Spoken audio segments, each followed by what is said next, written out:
Assalamualaikum warahmatullahi wabarakatuh. Baik teman-teman semua, kita masuk ke pertemuan materi 13.2 dengan mata kuliah rekayasa perangkat lunak. Nah, ini sudah mendekati pertemuan akhir, maka dari buku Pressman ya yang kita gunakan, kita akan membahas mengenai advanced topic ya. Salah satunya adalah software process improvement. Nah, pada mata kuliah RPL ini di awal kuliah kita sudah mempelajari apa itu software proses ya.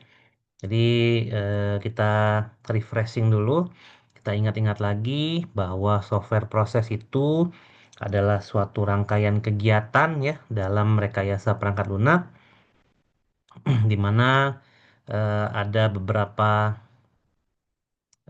bentuk ya dari software proses, ada yang linear, ada yang paralel, ada yang evolutionary, ya dan seterusnya gitu ya.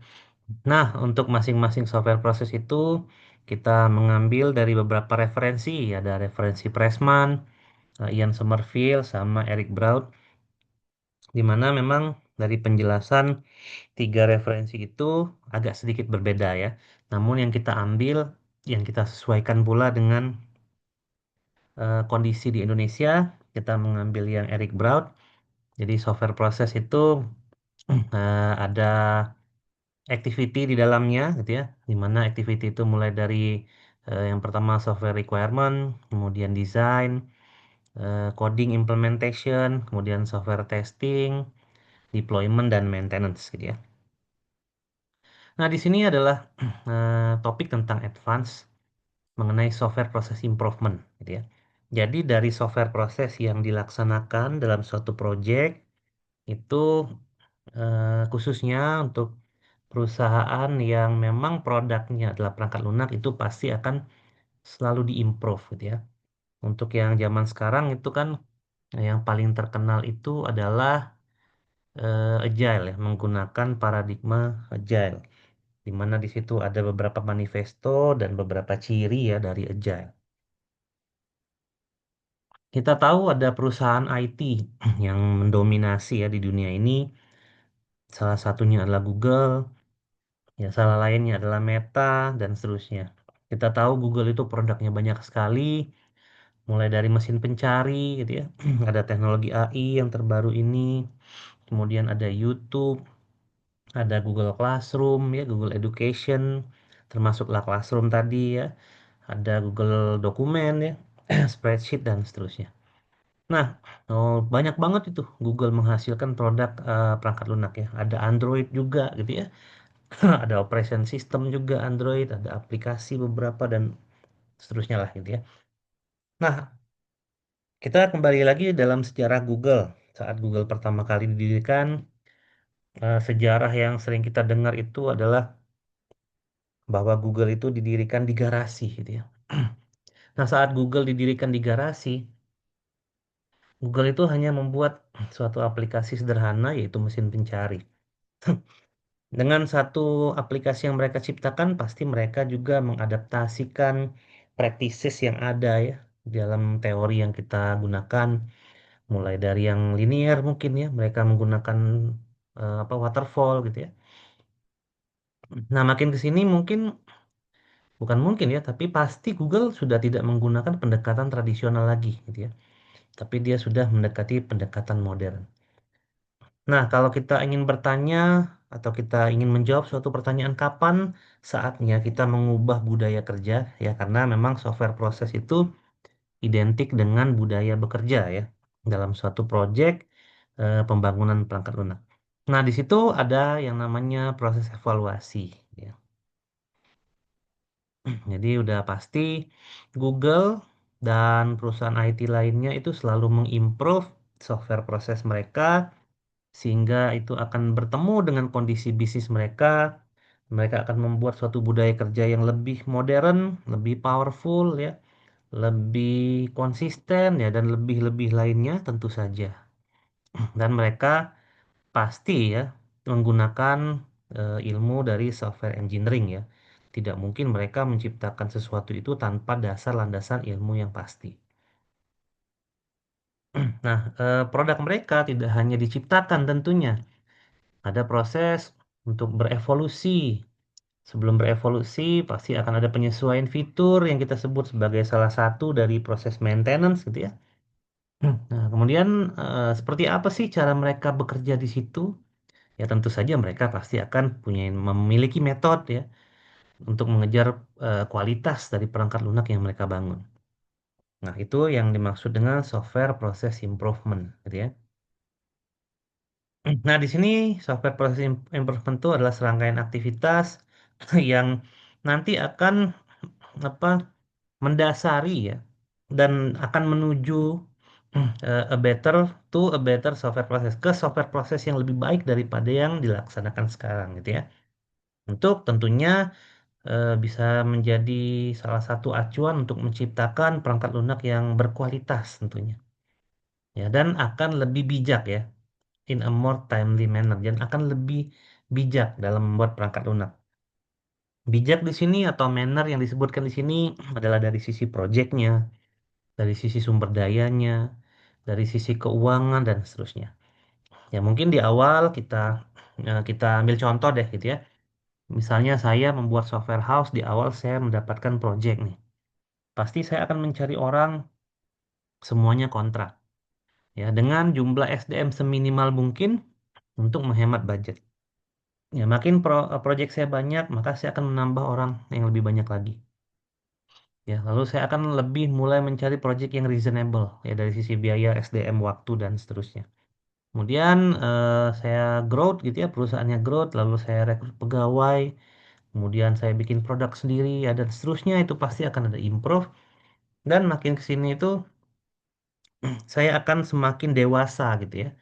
Dalam artian di buku yang kita pakai itu akan semakin mature gitu ya. Dewasa dalam menanggapi suatu project ya, suatu proses, suatu produk gitu ya, yang dan people ya yang kita waktu itu pelajari di mata kuliah ini.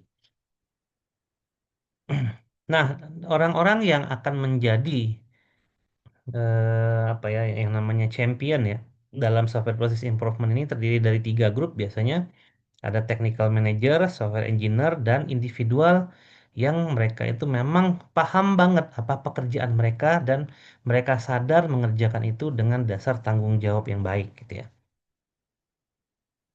Nah, terus beberapa organisasi mungkin memiliki beberapa ad hoc ya software proses di mana misalnya project A mereka menggunakan agile, project B mungkin masih menggunakan tradisional prototype, produk C misalnya atau project C masih menggunakan view model dan lain-lain. Nah, tapi mereka akan selalu improve gitu ya mengenai skill mereka dan pekerjaan mereka dalam hal software engineering practices ya, penerapan software engineering. Mereka akan mempelajari di mana kekurangan mereka gitu ya dalam proyek yang berlangsung dan kekurangan itu akan mereka perbaiki di proyek-proyek selanjutnya gitu ya. Dan pada akhirnya improve yang mereka lakukan itu akan menggiring mereka menuju ke higher quality software atau software yang memiliki kualitas yang lebih baik gitu ya. Nah, di sini adalah framework ya dalam software process improvement. Jadi biasanya misalnya ya, saya ambil contoh. Tadi saya pertama mendirikan perusahaan IT. Lalu saya dapat satu project. Ya karena dananya kecil, waktunya cepat, misalnya saya hire dua programmer, satu sistem analis misalnya, dan saya merangkap masih sebagai project lead misalnya gitu ya. Saya menggunakan pendekatan V model misalnya, biar cepat. Kemudian saya dapat project lagi ya. Nah, semakin improve, semakin banyak projectnya, berarti saya harus improve gitu ya. Nah, apa yang mendasari saya melakukan improve? Tentunya adalah software proses gitu ya. Lalu ada improvement strategi dan ada capability determination. Jadi ada kapabilitas yang memang akan membuat saya itu melakukan improvement ya dari software proses. Nah, tentunya kalau kita lihat, kalau kita sudah memiliki kapabilitas ya, pasti kita akan melakukan suatu improvement strategi, gitu ya. Jadi memang Kapabilitas ini akan menjadi fondasi kita untuk melakukan improvement strategi. Jadi kalau kita sudah banyak project, kita sudah mendapatkan orang-orang yang berkualitas, kemudian kita sudah sadar gitu ya bahwa proses itu penting, waktu itu penting, sumber daya manusia itu penting dan seterusnya, maka kita akan lakukan improvement strategi biasanya. Dan akan mengidentifikasi kelemahan-kelemahan gitu ya dari software proses yang kita lakukan dan seperti apa kekuatannya dan seterusnya ya, gitu ya. Kemudian improvement strategi ini juga akan menjadi salah satu faktor kita untuk mengupgrade dari software proses ini. Nah, begitu software proses sudah kita perbaiki, kita improve, maka akan ada assessment biasanya. Ada tadi misalnya memperbaiki kekurangan gitu ya, menonjolkan kelebihan ya dan seterusnya. Itu nanti akan mendorong kita untuk melakukan improvement strategi lagi untuk kedepannya dan akan mendorong kita untuk menciptakan capability lagi ya untuk melakukan improvement strategi. Nah, ini siklus akan selalu berjalan ya. Apakah suatu saat mungkin siklusnya nggak berjalan? Bisa jadi gitu ya. Tapi perusahaan yang baik dan perusahaan yang growth ya, yang bertumbuh itu pasti akan selalu mengupgrade ya dan mengimprovisasi cara bekerja mereka ya. Sehingga cara bekerja mereka itu selalu mengikuti zaman gitu ya. Jadi tidak ketinggalan zaman ya atau tidak terlalu kadaluarsa lah gitu ya. Nah, jadi software process improvement framework tadi itu akan mengakses gitu ya suatu yang namanya maturity ya tadi ya, atau kedewasaan suatu organisasi dalam menerapkan suatu software proses. Nah, biasanya ya ada level-level dalam kategori penilaian tingkat maturity tersebut ya. Jadi kalau di sini ada beberapa yang kita pakai, misalnya kita bisa mengevaluasi nih ya software proses kita menggunakan beberapa framework. Di sini ada TIC IT, Spike, CMMI, Bootstrap dan lain-lain ya. Nah, namun mungkin untuk bahasan ini kita akan skip detailnya ya dan teman-teman bisa sih sebenarnya membaca ini di buku Pressman ya. Nah, sehingga akhirnya kita itu sadar bahwa proses quality itu akan mendorong produk quality yang lebih baik. Jadi kalau secara proses membangun perangkat lunak, kita menggunakan manner tadi ya, kita adjust a manner, adjust itu mengarahkan ya. Kita memiliki manner yang baik, mengadjust sumber daya manusianya, adjusted ininya apa, budget ya, adjusted waktu dan seterusnya. Kita udah menjalani proses dengan baik, maka dalam software quality assurance itu akan menuju kualitas produk yang baik. Itu sudah hampir pasti ya. Walaupun memang tidak 100%, tapi sudah hampir pasti. Nah, tapi kita harus berikan catatan bahwa tidak ada framework dari software process improvement itu yang berlaku universal. Nggak ada. Jadi masing-masing dari karakteristik dan capability dari organisasi itu nanti kita bisa sesuaikan ya. Kita akan menggunakan framework apa ya? Framework yang dimaksud adalah yang tadi ya, CMMI, Spike, TIT, Bootstrap dan lain sebagainya. Ya. Nah, di sini ada yang namanya maturity tadi yang saya mention ada beberapa level ya. Dan level maturity ini dari berbagai sumber itu bisa berbeda-beda. Nah, untuk buku Pressman sendiri dia mengambil referensi dari Scratch ini ya. Kalian bisa lihat di buku Pressman pada bagian referensi gitu ya. Bahwa suatu organisasi itu memiliki 4 level kedewasaan. Mulai dari level ke nol, ini level yang paling bawah gitu ya. Nah, itu berarti saya baru bikin perusahaan IT, saya nerima project, projectnya saya kerjakan, pokoknya selesai, di deliver ya, tanpa proses yang baku gitu ya. Jadi memang banyak lah ya yang akan gagal ya secara proses gitu ya. Bisa jadi misalnya pas requirement gagal, tapi dipaksakan tetap ada pas modeling, oh modelingnya karena harus cepat jadi nggak dilakukan sama sekali, akhirnya nebak-nebak. Pokoknya dia tidak memiliki pola yang baik lah gitu ya. Walaupun memang gitu ya beberapa proyeknya sukses, tapi yakinlah pasti akan ada yang gagal juga dan itu akan banyak yang gagal ya. Jadi di sini dari sisi manajerial ya, lalu quality assurance ya, aktivitas mengenai kualitas dan seterusnya itu sangat jelek ya di sini ya. Itu namanya level nol atau negligen di sini ya. Kemudian di level satu ya obstruktif ini sudah ada gitu ya. Sudah ada proses yang didefinisikan gitu ya. Kemudian sudah ada beberapa kebijakan yang diterapkan ya. Sudah ada seremoni yang diselenggarakan dan seterusnya. Cuman memang masih belum terlalu baik. Kemudian ada level 2 ada contemptuous gitu ya. Berarti kita sudah mulai gitu ya mengimplementasikan good software engineering. Ya kita menggunakan beberapa best practice-nya gitu ya. Untuk beberapa proyek kita sudah mulai terdokumentasi gitu ya dengan baik. Kemudian sudah mulai untuk mengimprove ya daripada software proses kita. Nah, lalu level 3 itu yang paling tinggi ya, undermining. Jadi semuanya sudah kita lakukan, ada proses untuk memaksimalkan project lah ya dari sisi teknis ataupun non teknis ya. Kalau kita melihat Google ada di mana posisinya udah pasti di level 3 gitu ya.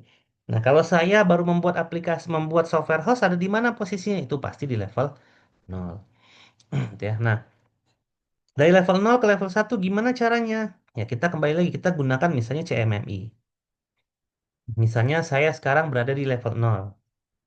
Itu adalah asumsi dasar ya kalau teman-teman mempelajari CMMI ini, asumsi dasar CMMI apabila dia belum pernah diaudit ya menggunakan framework ini maka asumsinya adalah level 0. Nah, kemudian akan meningkat ada beberapa kriteria yang harus kita penuhi untuk naik level gitu ya. Kalau nggak salah kalau CMMI itu ada 5 levelnya ya, bukan 4. Jadi ada level 0, 1, 2, 3, dan 4 gitu ya. Nah, kita akan mengevaluasi level 1 misalnya. Kalau level 1 kita lolos, baru kita akan menuju ke level 2. Kalau ternyata dari beberapa aktivitas, gitu ya, ada beberapa kriteria, mau naik ke level 2 nih, tapi ternyata dari 10 misalnya hanya tercapai 5 maka ya tetap kita tidak mencapai level 2 maturity-nya masih tetap level 1. Namun kita bisa mendapatkan hasil evaluasi sehingga kita bisa menuju ke level 2 ya dari proses improvement-nya. Nah, ini adalah beberapa proses untuk melakukan improvement ya dari suatu organisasi. Yang pertama biasanya dilakukan assessment dulu dan gap analysis. Kedua itu pasti akan ada education and training. Pastikan yang namanya mengupgrade budaya kerja itu pasti akan ada edukasi dan pelatihan ya. Lalu ada selection and justification. Lalu kita misalnya pertama waterfall nih. Habis waterfall kita improve ke V model misalnya. Dari V model kita improve ke agile. Dari agile kita improve ke Scrum. Dari Agile Scrum kita improve ke Extreme Programming misalnya. Lalu kita mungkin bisa membuat ini sendiri ya, software proses sendiri ya, yang custom, yang sesuai dengan perusahaan yang ada pada kita gitu ya. Nah, baru nanti dicoba ya, installation and migration, lalu dievaluasi gitu ya. Jadi ini simple sebenarnya ya, tahapannya cuma 5, cuman memang saat kita ingin mencoba ya, merubah yang namanya improvement dari software proses itu yang namanya menghadapi manusia ya, menghadapi project, menghadapi waktu, nah itu nggak semudah itu memang ya. Yang pertama itu di bagian assessment and gap analysis ya. Jadi ada yang namanya assessment. Jadi ini simple ya sebelum kita memulai semua perjalanan kita ya dalam mengimprove software proses tadi, kita harus tahu di mana kita saat ini ya. Tadi misalnya saya perusahaan baru berdiri itu pasti saya di level 0 gitu ya. Nah, kemudian kita lakukan assessment di sini terhadap proses ya, terhadap proses kita yang kita lakukan gitu ya. Nah, sebagai contoh di sini misalnya kita memilih pada pemilihan proses software proses gitu ya, misalnya tadi waterfall gitu ya. Nah, gimana caranya organisasi itu akan membuat suatu pendekatan yang baik ya sebagai dasar untuk komunikasi ke customer gitu ya. Terus untuk cara untuk menggali user requirement, mengelola project dan seterusnya gitu ya. Kemudian kita bisa analisa ya gapnya, kemudian kita lakukan improvement gitu ya. Nah, sebelum ke sana ada beberapa sebenarnya yang harus kita tanyakan pada diri kita sendiri karena fokusnya tadi adalah Eh, ini ya, it's a good idea to know precisely where you are. Berarti kita harus menjawab pertanyaan ini, gitu ya. Is the objective of activity clear defined? Apakah aktivitas dan tujuan dari aktivitas kita itu secara lengkap ya terdefinisi dengan jelas, gitu ya. Apakah produk requirement yang kita lakukan sebagai input dari suatu produk dan sebagai output teridentifikasi dan dideskripsikan dengan baik? Apakah work task ya atau apakah pekerjaan yang dilakukan itu deskripsinya benar gitu ya. Misalnya kita punya UI UX engineer ya, jangan sampai dia juga ngerjain back end gitu ya. Jadi UI UX engineer itu apa sih job desk-nya gitu ya. Nah, apakah itu sudah benar tuh terdeskripsi dengan baik? Terus apakah orang-orangnya itu memang perform dengan baik pada role-nya mereka masing-masing ya. Apakah entry and exit criteria has been established, artinya apakah cara memulai project dan cara untuk selesai project itu sudah teridentifikasi dengan baik. Kadang-kadang mulainya kita nggak tahu, berakhirnya kita nggak tahu ya dalam project yang sebenarnya ya. Apakah tools yang kita gunakan itu memang mensupport aktivitas kita ya? Dalam project management itu banyak sekali project management tools yang bisa kita pakai. Salah satunya mungkin Trello, mungkin Jira. Lalu untuk development integrationnya kita bisa menggunakan Git ya dan seterusnya ya. Untuk IDE-nya kita bisa menggunakan VS Code ya, VS Code with AI ya dan seterusnya lah gitu ya. Apakah tools itu dapat menunjang aktivitas kita gitu ya. Apakah ada explicit training program? Artinya training program yang secara eksplisit ya yang dilakukan yang dapat menuju kepada perbaikan aktivitas yang dikerjakan dan apakah aktivitas itu perform ya untuk semua project ya. Apakah cuman dari satu project aja, dua project aja dan seterusnya gitu ya. Nah, walaupun pertanyaan di atas ini ya, kita bisa lihat is, are, have ya. Jawabannya itu simple ya. Yes atau no aja gitu ya. Tapi memang secara assessment itu harus dipertimbangkan dengan baik ya.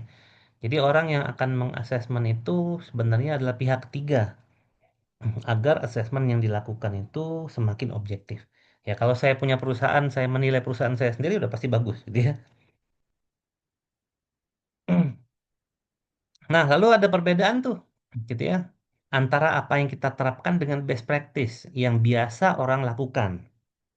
Jadi apa yang kita terapkan itu ada gapnya dengan best practice apa yang orang pernah jalankan. Misalnya kita bandingkan diri kita dengan Google gitu ya. Nah, itu disebut sebagai gap. Nah, ketika kita ketemu gap, maka disitulah adalah kesempatan untuk kita melakukan improvement. Tapi misalnya apa yang saya lakukan dengan Google sama gitu ya, apa yang saya lakukan dengan Meta sama, ya berarti nggak ada gapnya. Kemungkinan besar untuk melakukan improvement itu agak sulit gitu ya. Baik, tahap yang kedua adalah education and training ya. Tentunya ya di sini kita bilang bahwa beberapa software people question the benefit of an agile. Jadi berapa software people ya, mau itu programmer, project manager, ya scrum master dan seterusnya lah gitu ya. Itu mempertanyakan apa sih keunggulan dari agile gitu ya. Itu banyak yang nanyain. Terus bagaimana organize software proses, solid software process engineering dan seterusnya. Dan pertanyaan-pertanyaan itu pasti akan banyak ditanyakan ya benefitnya, kekurangan, kelebihan itu pasti gitu ya. Nah, ada beberapa tipe di sini tertulis dalam buku Presman ada tiga tipe education and training yang bisa kita lakukan. Yang pertama adalah generic software engineering concept and methods. Jadi ini secara teori bisa ya, secara umum ya, bagaimana software engineering concept and method itu dilakukan. Kemudian ada specific technology and tools menggunakan training orang-orang dalam menggunakan tools ya secara spesifik untuk project misalnya menggunakan teknologi yang spesifik juga. Misalnya kalau aplikasi yang dibangun berbasis mobile, ya berarti teknologinya mobile, teknologi web, ya teknologi apapun lah, berbagai macam platform. Misalnya bikin operation system, ya beda lagi ceritanya gitu ya. Itu yang lebih spesifik. Kemudian yang paling penting dan yang utamanya penting adalah communication, ya, and quality oriented topics. Jadi kita harus mengedukasi bagaimana cara berkomunikasi antar manusia, ya. Manusia yang dimaksud itu adalah software people, gitu ya dan quality oriented topics dan topik-topik yang memang berorientasi pada kualitas. Ya, topik-topik misalnya teknologi terbaru gitu ya, software proses yang masuk akal untuk dilakukan, diskusi, fokus group discussion dan seterusnya lah gitu ya. Nah, pada konteks yang modern atau yang saat ini dilakukan, biasanya education and training itu bisa kita deliver ya dengan berbagai macam cara. Jadi caranya gimana ya? Cara yang paling umum banget itu ya mungkin bisa dengan cara formal atau informal ya, cuman dua itu doang. Yang lebih bagus sih secara formal ya, agar semua software people yang kita maksudkan di sini itu memahami gitu ya, daripada software proses yang kita lakukan dan kita akan mengimprove di bagian mana gitu ya. Nah, kita bisa menggunakan apapun lah sebenarnya. Kalau secara informal itu mungkin bisa menggunakan YouTube gitu ya, bisa menggunakan podcast, kita bisa belajar, belajar formal ya, dan lain-lain lah gitu ya. Kalau secara formal itu ya mengundang pembicara yang ahli. Misalnya kita mau improve software proses kita, kita undang software engineer-nya Google misalnya gitu ya, dan seterusnya. Nah, setelah itu baru kita selection and justification ya.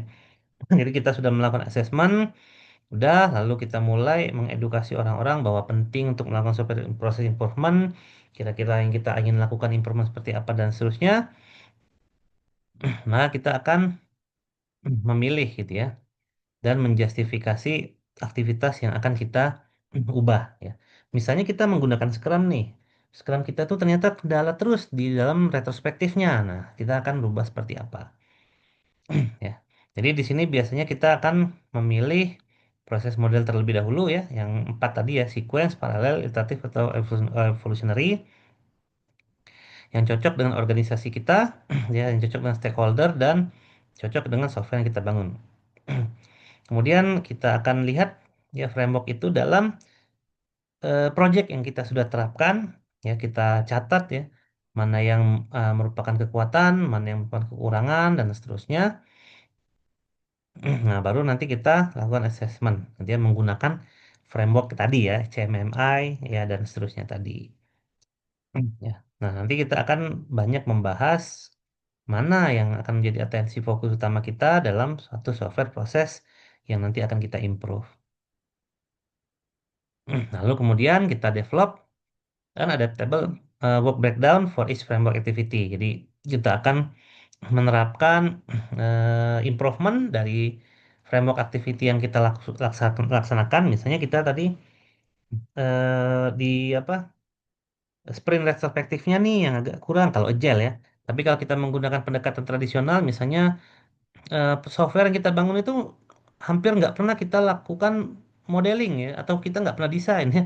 Dari requirement langsung coding gitu ya. Nah, kita coba untuk mengimplementasikan model ya, tapi kita breakdown sehingga ada suatu pekerjaan yang memang possible dilakukan dan kita harus sadar bahwa mendesain perangkat lunak itu adalah salah satu aktivitas yang tidak boleh kita hilangkan ya, karena itu adalah aktivitas yang nantinya akan mendorong kita menciptakan software yang berkualitas. Ya, ingat yang dimerahin di atas tadi ya, bahwa quality process itu lead to the quality of product gitu ya. Hmm. Nah, berikutnya installation and migration ya udah pasti setelah kita tahu apa yang harus kita improve, ya kita harus terapkan gitu ya dalam organisasi. Ya misalnya kita sudah mulai tadi menggunakan CMMI gitu ya, sudah assessment, ada gap gitu ya, tadi sudah. Ternyata kita itu baru sampai level 1 nih gitu ya. Terus mau ke level 2 misalnya dari 10 poin yang harus dicapai ternyata masih baru tercapai 5 nih. Ya udah gitu ya.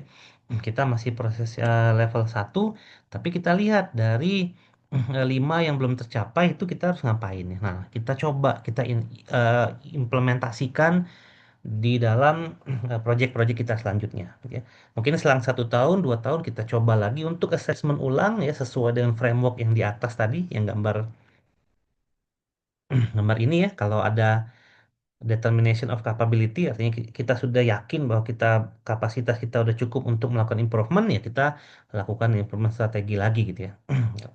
Terkait dengan software proses, lalu kita lakukan assessment, Itu nanti akan mendorong kita untuk improvement lagi dan akan mendorong untuk memiliki capability lagi ya, keinginan untuk berubah lagi gitu ya. Nah, jadi seperti itu ya.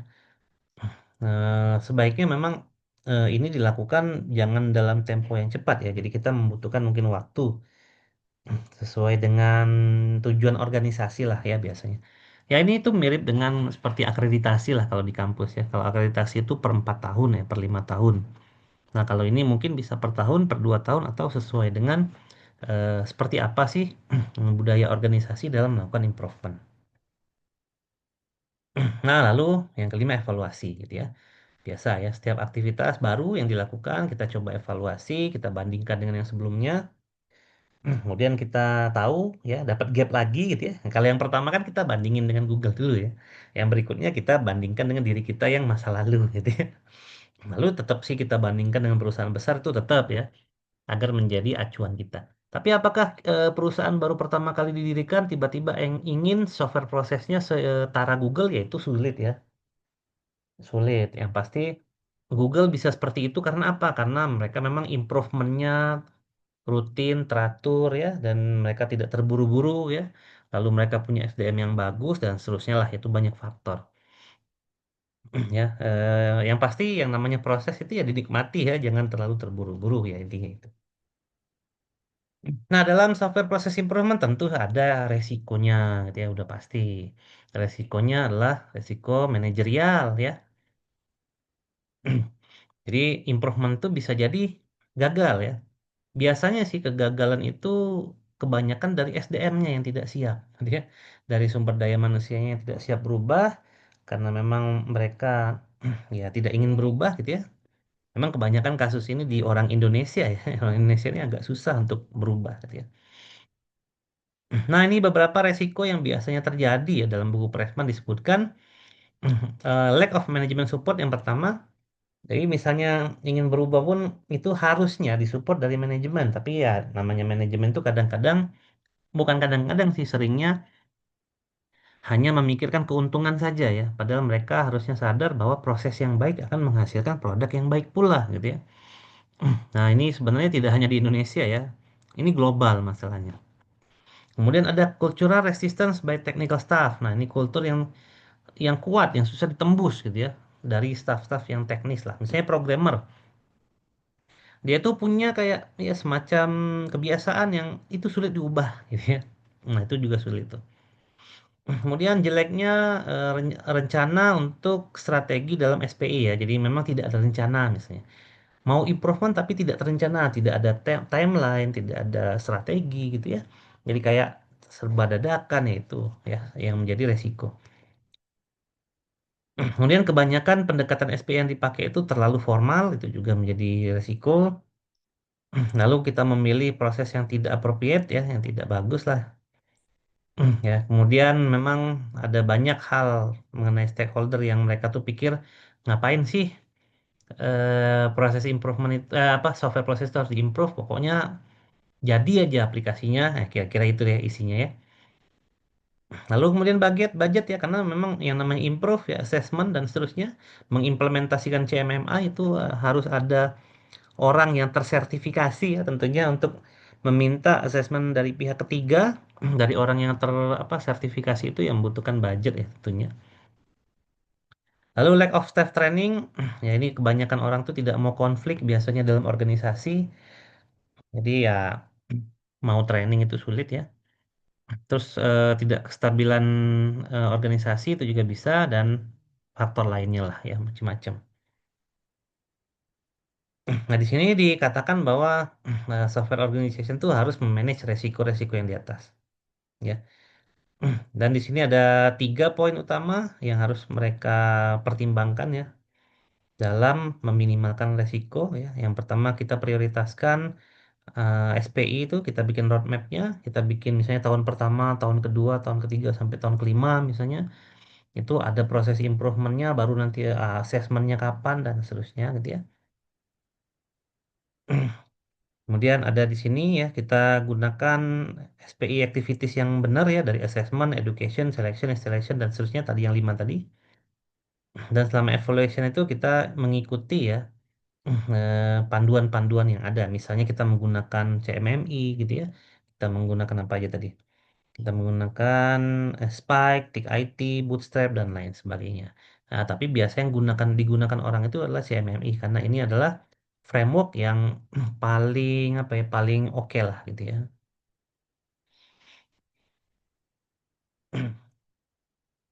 Oke, jadi seperti itu dan di sini juga ada beberapa faktor resiko yang umum ya yang ada kaitannya dengan budaya ya.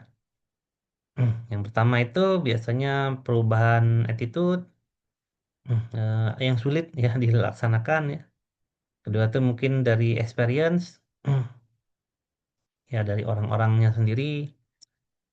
Kemudian di sini ada action oriented for solving problem ya versus political struggle. Jadi mau problem solving yang baik, mau berkarya yang baik, tapi ada kendala di political struggle gitu ya. Kemudian menghadapi fakta organisasi yang kurang baik, misalnya bisa. Kemudian kesabaran. Terus tools orientation di sini ya planfulness dan lain-lain ya. Ya dan akhirnya memang kita bisa simpulkan bahwa software process improvement itu memang harus dilakukan ya dan perlu dilakukan agar software yang dihasilkan itu menjadi software yang berkualitas baik karena kita juga udah pelajari ya bahwa kebanyakan software yang diciptakan itu tidak pernah dipakai gitu ya. Jadi itu yang jangan kita lupakan. Lalu karena beberapa resiko tadi, yang pertama muncul adalah lack of management support, maka ya memang yang namanya perubahan itu bukan mulai dari bawah ya, tapi mulainya dari atas ya, dari pucuk pimpinan, dari manajemen gitu ya. Mereka harus memberikan support terhadap aktivitas perubahan ini agar budaya kerja itu bisa berjalan dan bisa dikelola dengan baik. Nah, kita bisa gunakan best practice ya, ya best practice yang baik gitu ya, yang kita bisa dapatkan dari berbagai sumber ya di zaman yang sekarang ini. Baik, seperti itu ya materi kita pada hari ini. Terima kasih telah menyaksikan. Wassalamualaikum warahmatullahi wabarakatuh.